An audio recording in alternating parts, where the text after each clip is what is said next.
Hello, I'm Deb Morgan of Not a Rehearsal, and I've had the honour and privilege of interviewing a number of the authors who contributed to this book, Revival, Women Embracing Their Superpowers, which was the brainchild of Sharon Brown, who is the founder and editor of this book and founder of Revival Sanctuary.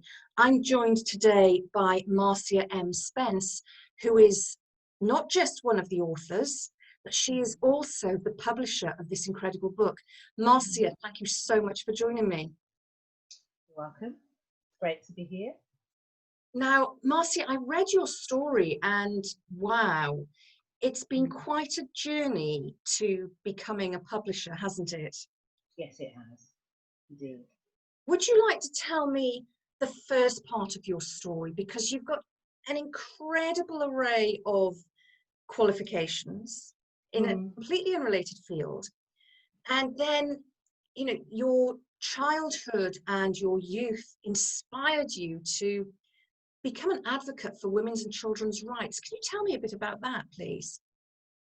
Yes, so my formative years were spent growing up in a domestic abuse household, and the impact on me was that my mental health and well-being were impacted. I was the eldest child. We moved around all over the country, all over the UK. With my mother, whenever my mother really ran away, she took us with her. And so it was quite a transient lifestyle up until I was about the age of 9. So I attended 8 different primary schools. We'd have to leave partway through a school year and then settle into somewhere else, stay with relatives, etc. So because of that, but I think I was always like this anyway. I was a child who was very, I stood up for children's rights, even as a child. My cousins and siblings have told me that they really liked being around me because I was the only child at the time that would stand up to the adults and say, you know, that's not fair. Why can't children get this? And so on. So I've always been that type of person. But also I grew with my experience of my father and the violence, but also the fact that my grandfather, my paternal grandfather, didn't really help. I actually grew up with I'm going to say it, you know, a disdain for men, where I didn't feel any particular love, bond, attachment to a male. I saw males as something threatening, something dangerous. I saw that as a place of being around a lot of men. It was a place that wasn't safe. And in addition to that, I also experienced sexual abuse. So from actually a member of my mother's family, and that was an experience that actually was a recurring memory, a recurring dream. I didn't know at the time because I was only about 4 years of age. And but throughout my childhood, I kept having a recurring memory. And it wasn't until I was about 15, 16, I became sexually active. And then I started to understand what that was all about. And so in terms of that, the way that experience impacted on me was that I always doubted myself, because my memory was telling me something terrible had happened to me. But as a child, I couldn't put that into words. I couldn't conceptualize it. And it took many, many years. And actually, it took until I was 50 for me to take some serious action about it. So that's like 46 years later, I had to take the action that I felt that little girl, that me as a little girl, deserved. And the terrible thing, the act itself was terrible and must have traumatized me. So I lived with this trauma that I didn't even know how to describe, in addition to the trauma of hearing domestic violence, witnessing domestic violence, and just being very, very unsettled and not having any control over decisions that were made in my life. So that put me at a place where I was very insecure, although I was very bright. So even with moving schools, I always was in the top sets. I was a high achiever. They have classes now in schools for gifted and talented. I was definitely gifted and talented. Anything I did, I could do it well. I was, academically I was great. Sports, I was like a champion. I did drama. I did public speaking. Did a lot, However, I was carrying the weight of the traumas, but I'd learned how to, yeah, that I'd learned inspired how you to achieve.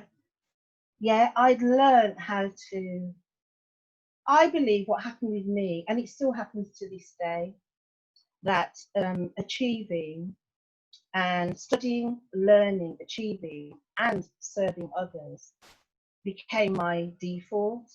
It became my safe place. So throughout my whole life, I mean, my life has just been, Deb, I've heard your story. My life, and I relate. My life has been trauma crisis, trauma crisis, trauma crisis. Even to today, my family is in the middle of a crisis as we speak. And I have a choice. Do I sink or swim? Do I do or die? And I choose to swim. I choose to do. And it's the doing that actually helps me. So I had some therapy once that asked about, what do I do to self-soothe? What soothes me is just pursuing my passions. That's how I help myself. So more so, the work that I do, any of the work that I've done, has been about, it soothes me. And so, yes, so that's where that 27-year career of developing services for children and for women, I'd say that's where that stemmed from. And I can only say this now because this is all because I've been on this such reflective and evaluative journey. For me now at 52 to be able to say, this is how I understand my life and what motivates me and what drives me. And of course, in your career, as you say in your story, you sort of quickly rose through the ranks of being a social worker and then became quite senior management within a local authority, continuously advocating for women and children. But then at the age of 45, you did something that so many people aspire to do, and you took early retirement. But that wasn't about sort of taking time off and living the laptop lifestyle, was it? You had other dreams then. Yeah. So I left because I knew that there was more to me than the work that I was doing. And I recognized that throughout my career, within my roles, providing services, I have a creative, I have creativity, I'm a creative. I know that as a child, I wrote plays, I wrote books, I loved acting, I loved singing. And because of the seriousness of my adult life in particular, having a husband who was bipolar and all of the fallout of that is that I had to be the serious, stable one. I had to hold down. I loved my career, but I had to hold down the career to be able to raise my children and provide for my children and keep a roof over our heads. So I just became that serious one, boring one, the one that always, that one. And that's what I was, and very serious and focused about my work. So leaving my job was a decision for me to have freedom to explore life, to explore what else I have to offer to the world, and to pursue talents. But then what I also chose to do was, I was aware that, you know, I was a senior manager who had struggled. I'd been married twice, divorced twice. I had 3 children by 2 different men. I've been homeless, loads of different things. And I wanted to work with women in particular, and I wanted to enable women who were in leadership or in business, or women aspiring to become leaders, to be able to keep it real.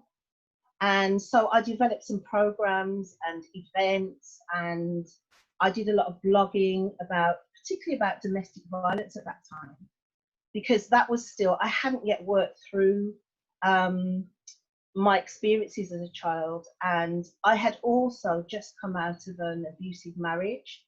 Whilst it didn't get to the stage of becoming physical, I went through a huge trauma of real serious psychological abuse, where I was just dying, Marcia. You know, my spirit was almost broken, and I just was not myself. I just lost it. I just was lost. And so the catalyst for that was that my grandmother died. My grandmother was my best friend, so she passed away when I was 44. And there was something that my grandma always told me throughout my life, and she used to tell me that, she used to say, Marcia, you are a pearl of great price, always. And I used to think, oh, that's fantastic. Grandma is telling me one of these things she's made up, and she's telling me that I'm special. But anyway, when we were preparing for her funeral, I stumbled upon a scripture in the Bible, in Matthew, and it's a parable. It's a parable of the pearl, and it says that the merchants were seeking fine pearls, and when they found the pearl of great price, they sold everything that they had to buy that pearl. So at that stage, Deb, I was in grief. I was so broken. I'd come out of this marriage, and my grandmother, my best friend, she was 88. She passed away, and I was open to receive. I received an insight, a massive one, and I realised that all these years, Grandma had been telling me. I thought she'd been telling me I was special and I was worth more. But I realised then that she was telling me not only that I was special, I was super, super special, and that I'm of great, great value by telling me that I'm a pearl of great price. And so at that point in my life, because I'd never been able to say it before, I didn't, in fact, when I was younger, I didn't even understand that you're supposed to love yourself. I thought you were just meant to love. So I used to say, well, I love my husband, I love my children, I love my family. I didn't understand this concept of loving me. But that's where it began. So it began at that point in my life, and I was doing this work with women, and really I didn't get funding, I didn't make any money. I'd received a payout when I left work. I received a good sum of money, because actually I took redundancy when I decided to semi-retire. So not just redundancy, I had a payout of money, which was enough money that could last me quite some time. So I didn't do it to earn money. I just did it because I wanted to do it, and I needed to do it, and women needed it. And then from there, I then met some authors, and I was encouraged I used to speak, so I did a lot of public speaking, and I also had a radio show and a talk show, and I was encouraged by some of the guests that I had on the show that I ought to write my book. And I did, and I'd already sketched out quite a lot of it over a period of 10 years. So I just dug it out and wrote, and I wrote half of the book when I was on holiday in Jamaica over a period of 2 weeks, and I wrote half of the book, and then I came back and wrote the rest of it over about 3 months, and then there was another 3 months of editing, and then the book came out in April 2016, and I published for myself. I had a really lovely, brilliant book launch, which was, it was all over social media. I'd also hired a DJ to promote my book for me, and he started promoting it 3 months before it came out. So, and his show was on 4 different stations, so all over the country. So before the book came out, there were just people just wanting to buy this book. And so, yes, it was great. So when I went on tour, I went to Bristol, Huddersfield, Coventry, other places. I went on a Caribbean cruise with my book and was able to read my book. So you, in the process of Bahamas. Wow, in the process of writing your own book and publishing your own book, that taught you all you needed to then establish Marcia M Publishing. Well, I'd say that it definitely, what it did was it raised a profile of a woman who has written this book, promoted it, achieved some success with it. I think I won some an author award as well. So so I would say that I didn't make that decision. Other people started to ask me to do it for them, and I'd say, oh, go to this person, go to that person, because it just was not in my plan whatsoever. I love my passion, my place is coaching and training and development. That's my comfort zone, and I think doing the talk shows and interviewing people, I'm comfortable. That's my place. I hadn't planned to do this, and that's how it began. And it started tentatively. We republished for, re-edited a book and republished it. She then told everyone about us, and it just snowballed like that. Some people came to me to organise their book launches, and I did that, or to host their book launches. It just snowballed. However, during that period, as it started to build, I became very ill with depression. And I became ill with depression. Ill with something else, didn't you? Yeah, I became ill with depression because the experience of becoming an author and writing about the trauma, the pain, and just the exposure alone, and I didn't have a supportive network at that time, and so I really didn't have a supportive network. I didn't have a network, although I was in the public eye, so to speak. I didn't have that inner circle. I didn't have a safety circle, and so people were applauding me. Oh yeah, fantastic. But they were more applauding me and saying, wow, isn't Marcia fantastic? Wow, we want to do that. We want to do the things that she's doing. But I was really, really vulnerable, and I was really, really alone. So although, yeah, I was so alone, and a catalogue of issues occurred. I became unwell with trigeminal neuralgia, which is facial pain. My home, the whole area where I lived, was flooded out completely. That all in that same year. So we were moved into a hotel, and we lived in a hotel, which sounds really lovely, but it's horrible. We lived in a hotel for about 3 months, myself and my daughter, and it took a long time. In fact, even 4 years later, I am still trying to get my house back together, So that was traumatic in itself. So it was just things after things after things. So it happened, and it happened. And then once we got to 2017, 18, it just exploded. And I couldn't, the demand has been phenomenal, and it still is. Now, you know, I have a team now who are, I can't believe all of the things that I did very much myself. You know, it was myself and one assistant, and I cannot believe what I did, but it can't kill me doing it, you know. And then, so then last year, sadly, my daughter's stepsister committed suicide at the age of 16, and I believe that that was just the final straw for me in terms of developing fibromyalgia, or the fibromyalgia. I wasn't aware of whether I had fibromyalgia before. When I look back now, I believe I probably had symptoms, as we all will.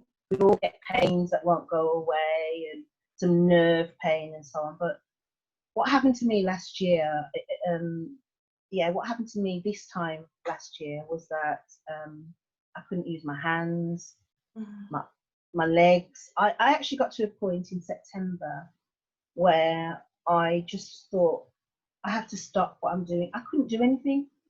So what I had to do, so the business was still running, and we had clients, and had to cancel a lot of things, pause a lot of the projects, and to save some of the work, I would lie on the sofa. So what we did was we set up my front room as an office, and I would lie in pain and all, like my hands would have to be supported. I was on medication, and I was in so much extreme pain, and other people had to be my hands. They had to, even with my mobile phone, I couldn't text, I couldn't hold it, I couldn't use a computer. And a team would come in to do the work, and I'd lie on the settee. And because a lot of the work, a bulk of the work I had been doing myself, I was still directing them.